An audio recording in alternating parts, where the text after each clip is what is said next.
Hoje comigo, aqui no estúdio, tenho a honra de receber o Felipe Salto, que é colunista aqui do UOL e também economista-chefe da Warren Investimentos. Felipe, super obrigado por estar aqui com a gente. Eu que agradeço pelo convite, Mauro. Prazer. Vamos bater um papo aqui sobre esses temas que a gente está anunciando e também o Júlio Viziac, que fala com a gente diretamente de Brasília. Já está aqui no telão. Júlio, tudo bem? Boa noite.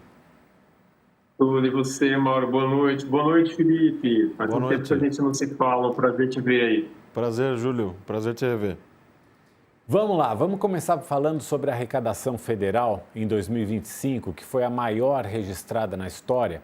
Segundo divulgado pela Receita Federal hoje, o total obtido pelo governo com impostos e contribuições no ano passado chegou a 2 trilhões e 89 bilhões de reais. Entre os principais indicadores apontados pela Receita estão o aumento da produção industrial, também dos serviços prestados e do valor em dólar das importações.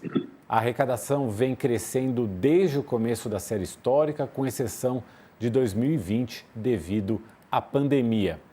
Felipe, um outro fator que colaborou muito para essa arrecadação foi o IOF, né? A mudança da legislação do IOF.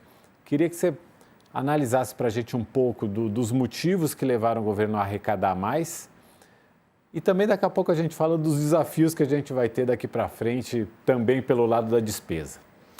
Bom, esse dado é muito positivo, porque a carga tributária no Brasil é elevada, a gente sabe disso, é um dos principais entraves, talvez, ao setor produtivo, industrial principalmente, mas o fato é que o nosso modelo de Estado é muito grande, então ele requer uma arrecadação relevante.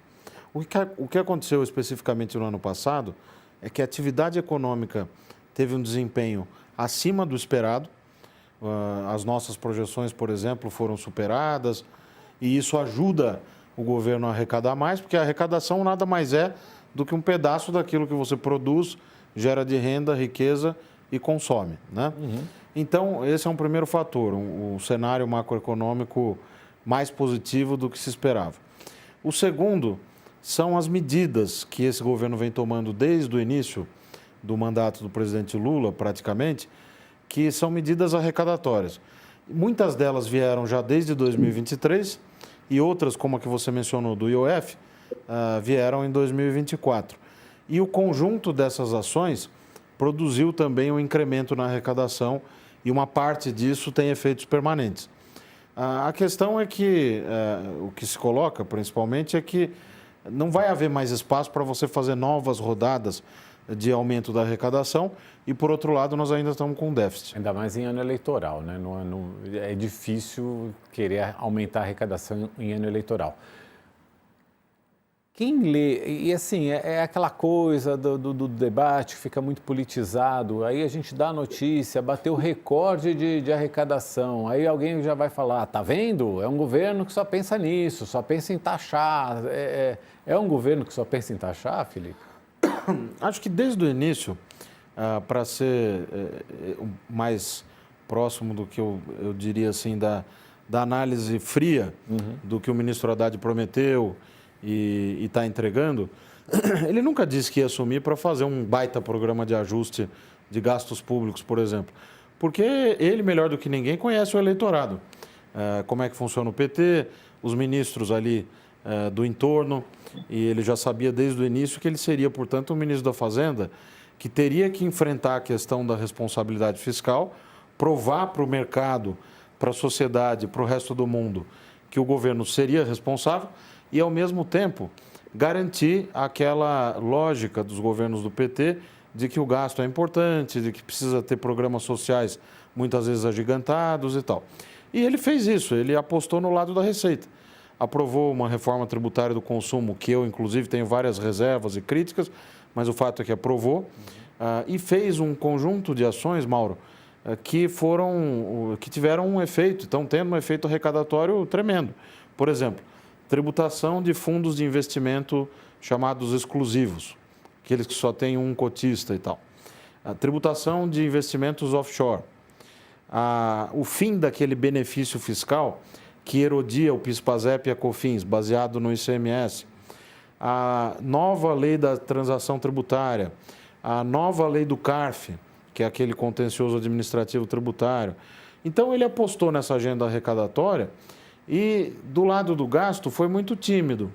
Mas quem esperou algo diferente estava errado já, né, de ter essa expectativa.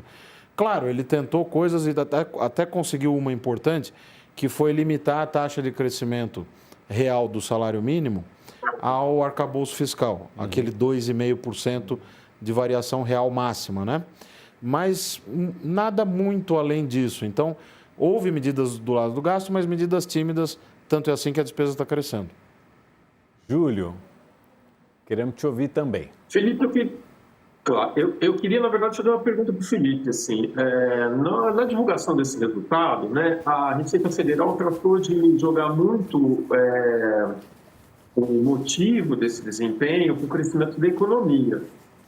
Com curiosidade, eu queria saber se vocês chegaram a fazer algum cálculo do tipo, o que é exatamente efeito do crescimento econômico, que é efeito simplesmente de uma medida arrecadatória, porque, salvo engano, a maior parte das receitas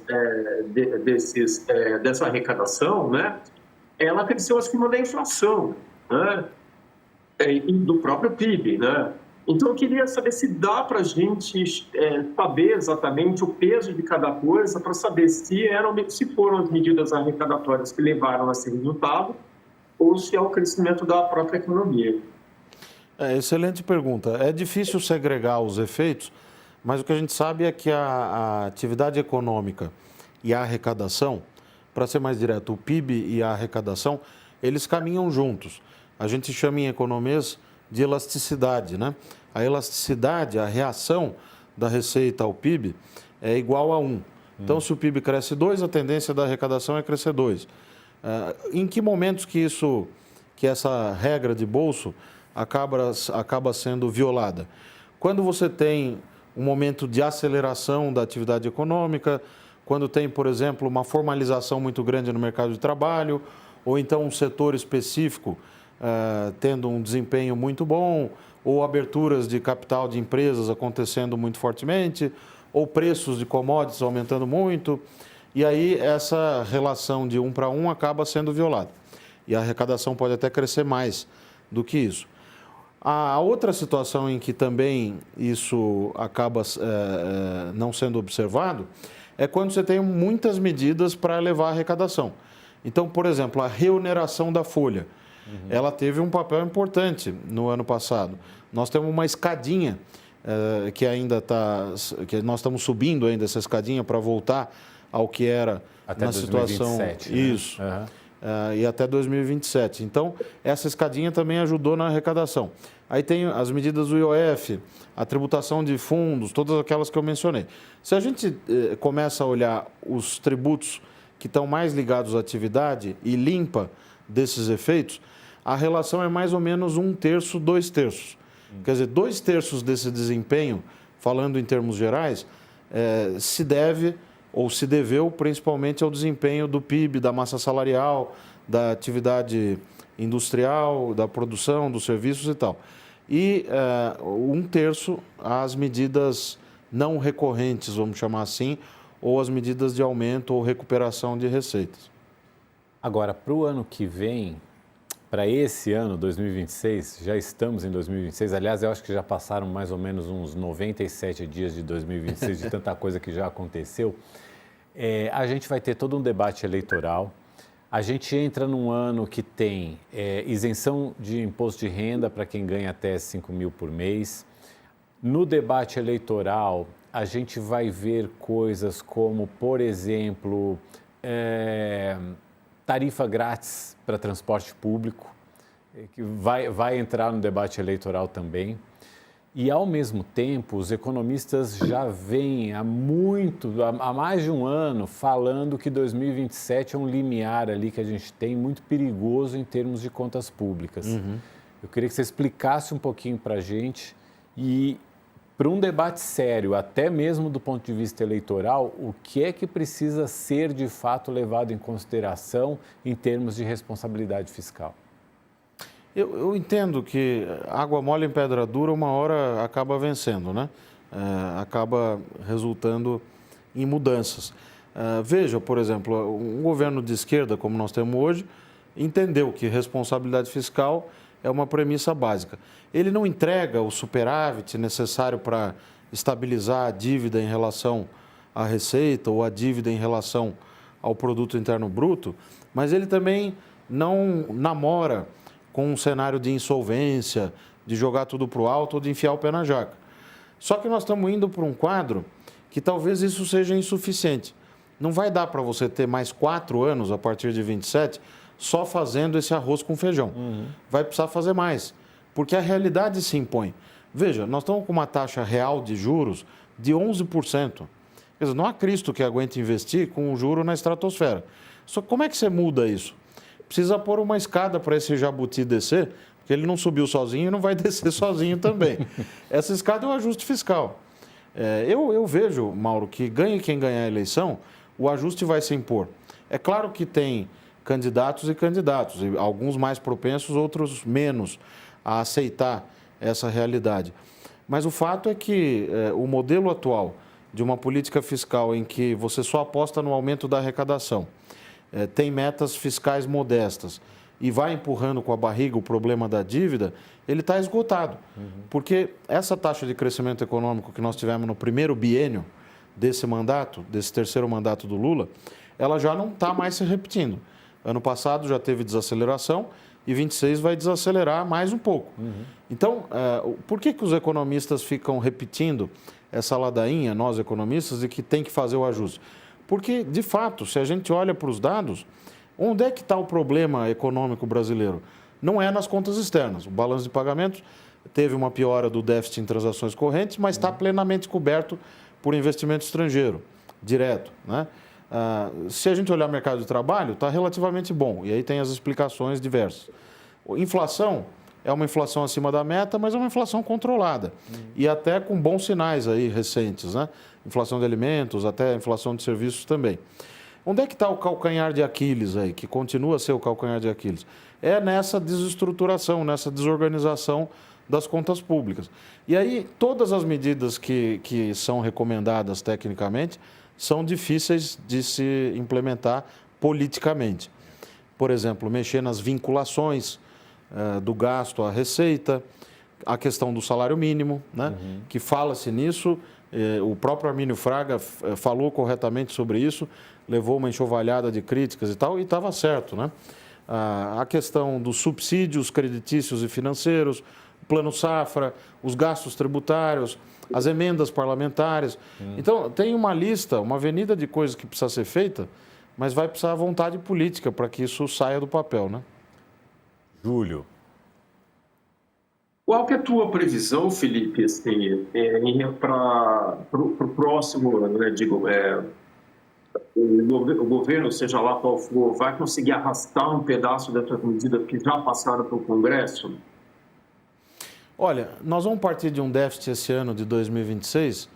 Lá na corretora a gente projeta 81,8 bilhões de reais de déficit para 2026, que é um déficit que fica aí na casa de 0,6% do PIB. Não é o fim do mundo, mas é um déficit, né? Isso sem contar o gasto com juros da dívida e tal. Então, quando passar o segundo turno e a gente souber... Só uma dúvida. Sim. Esse déficit já considerando tudo que está fora do... Esse é o déficit verdadeiro. Tá. Porque aí tem aqueles descontos contábeis que são permitidos por lei para você calcular o resultado para fins de verificação da meta, né? Isso. Mas o que importa no fim do dia, para a dívida, é o que você falou, o resultado verdadeiro. Tá. Que a nossa projeção é 82 bi. Então, é um déficit importante. Então, quem assume que quando passar o segundo turno, você vai ter que ter um plano de transição que já contemple uma série de medidas para serem tomadas a partir do dia 1º. E essas medidas têm a ver com aquilo que eu falava, né? De controle do gasto obrigatório, redução da rigidez orçamentária. É tudo muito difícil. Mas, no início de mandato, sempre o governo de plantão tem um crédito que ele pode gastar junto ao Congresso. E ele precisa gastar bem. Dessa vez não vai poder torrar com medidas que não sejam as medidas prioritárias, né? Então, respondendo melhor ao Júlio, eu acho que 2027 é a hora da verdade. O Haddad deixou um presente para o próximo, que é a PEC que foi aprovada dos precatórios. Vocês sabem que os precatórios, o ministro Paulo Guedes, no governo anterior, ele tinha aprovado a chamada PEC do calote, o Supremo declarou inconstitucional, toda essa dívida teve que ser saldada em 2023. Além dos precatórios usuais, foram mais 92,4 bilhões de reais. Aí, aprovou-se agora, no ano passado, uma outra PEC, para dizer o seguinte, olha, como o precatório está crescendo demais, então tem que pagar tudo, mas para fins de regras fiscais, você pode ir incorporando aos poucos. Isso, é. Então, em 27, você só vai contabilizar 10%.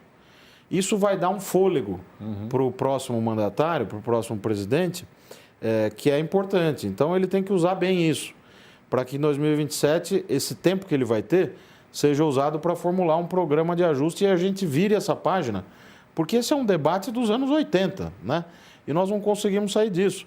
Enquanto isso, o mundo está discutindo inteligência artificial, está discutindo questões climáticas, está discutindo inovação, produtividade, e a gente ainda não consegue gerar um mísero superávit primário. Vamos avançando aqui para notícia também de hoje, números de hoje da Bolsa de Valores. A Bolsa voltou a bater recorde, ultrapassou os 175 mil pontos. O dólar comercial fechou o dia cotado a R$ 5,28, o menor valor desde junho de 24. E você falou até, você chegou a mencionar um pouco do volume de capital estrangeiro que está vindo para o Brasil, que já veio para o Brasil e continua vindo, né? A gente já bateu mais ou menos 1/3 do que entrou no ano passado de capital estrangeiro. Só agora, nesses primeiros 22 dias de janeiro, a gente já entrou também, que dá mais ou menos uns 8 bi, 9 bi, mais ou menos. Sim. Queria que você comentasse um pouquinho disso. Desse desempenho mais recente da Bolsa, tivemos uma forte alta ontem, uma forte alta hoje, dólar caindo nos 2 dias também. O quanto que isso tem a ver com o Brasil e o quanto que isso tem a ver com o resto do mundo também, com o cenário internacional. Sim. Dizem que uma frase atribuída ao Edmar Baixa, que para mim é um dos maiores economistas do Brasil, é de que inflação, a taxa de câmbio, é uma variável que Deus inventou para humilhar os economistas. Mas você sabe que exatamente um ano atrás, eu dei uma entrevista para uns colegas de vocês, numa outra televisão, e aí falava sobre isso. A taxa de câmbio está aí em 5,90, estava em mais de 5,90 em janeiro do ano passado. E eu falei, acho que vai para 5,50, no máximo 5,60 até o final do ano. E aconteceu. Só que um pouco de sorte, né? Porque, por que eu fiz essa aposta? Porque o dólar, em razão das medidas do Donald Trump, o dólar perde força. Pode ser temporário, mas a política protecionista, até de correção do déficit em transações correntes americano e de proteção da indústria, etc., de aumentar exportações líquidas, naturalmente faria com que o nível do mar mudasse. E para países como nós, que temos essa taxa de juros astronômica, isso acaba ajudando no curto prazo, porque tem o juro que atrai muito capital, né? Em relação ao juro lá de fora, é muito grande o nosso juro. E tem mais esse movimento do dólar perdendo força. Então, o que aconteceu? Uma avalanche de capital. Aí a gente pode discutir se é capital de boa qualidade, como dizia o saudoso ministro Delfim Neto, se é capital de motel, que só vem para passar a noite, ou se é o capital que vem para ficar para sempre, tal, a infraestrutura. Mas o fato é que veio. E o real ganhou muita força. Vai se repetir esse movimento? Acho que não. Mas também nós não vamos ver uma estocada. Nós vamos ficar nessa taxa de câmbio de 5,30, talvez 5,40. Aí tem a questão eleitoral, que também gera turbulências, mas são turbulências passageiras. Se a gente olhar para os fundamentos, o balanço de pagamentos está bom. O fluxo de exportações está muito bom. Então, num prazo médio de 1, 2 anos, não tem muito por que apostar no real perdendo força, a menos de alguma barbaridade na questão fiscal, né? Que nunca se pode descartar esse cenário. Mas não é o cenário em que eu aposto. E a Bolsa é a irmã siamesa do real, da taxa de câmbio. Se o real está ganhando força, ela também vai junto.